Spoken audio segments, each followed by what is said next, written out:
Hey, are you thinking about purchasing the new Kreg 520 Pro pocket hole jig? Well, I've got some pros and cons for you, so stick around.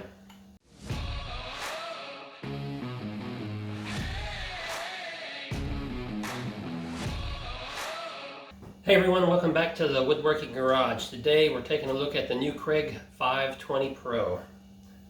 First, let me say that Kreg does not sponsor this video. I went out and purchased this jig with my own funds. So the 520 Pro is a nice addition to the Kreg family of tools. It's got some nice features. One of the things I like about it is the portability. You can now take your tool to your project instead of bringing your project to your tool, especially for people who are doing DIY projects. Its lightweight and small design makes it easy and convenient. It works much like a squeeze clamp, where you just pull the trigger to tighten it up against your workpiece, and a quick release trigger to back it off. One of the features I like is how easy it is to adjust the drill bit guide. You just squeeze these buttons on both sides and you can raise or lower it to the desired thickness, 1.5, 3/4, or a 1/2 inch. It's got little tabs that allows it to lock into place. Then you simply take your workpiece, slide it in, and squeeze the trigger to tighten it up. There are some things I don't like about the 520 Pro.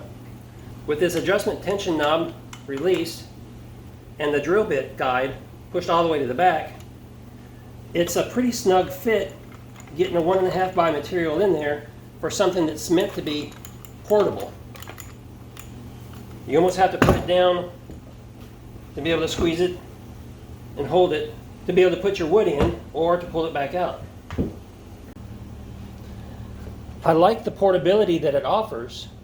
However, if you want to secure it to your workbench, it does not come with a clamp in order to secure it. With my old K4 system, I could simply put it on the bench, and using one of Kreg's face clamps, I could clamp it down, secure it, and be ready to go rather quickly.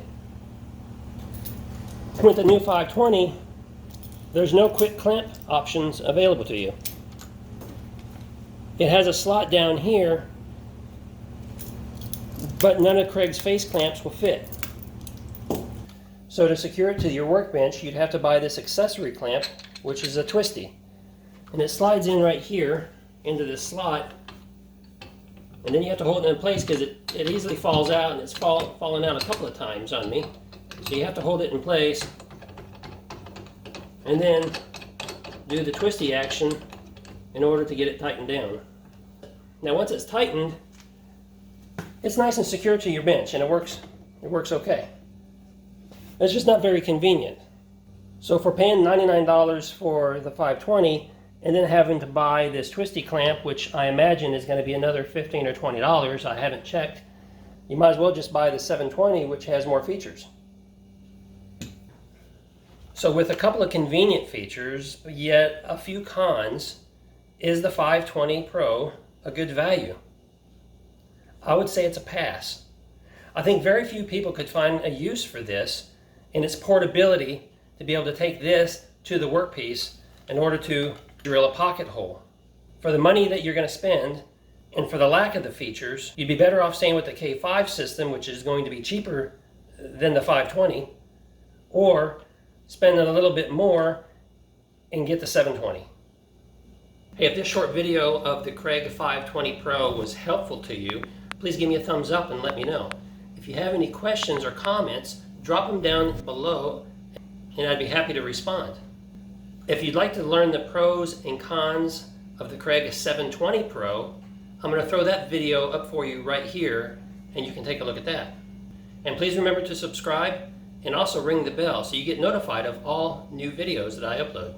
I've got a lot of new content coming out in the next couple of weeks and you're not going to want to miss it.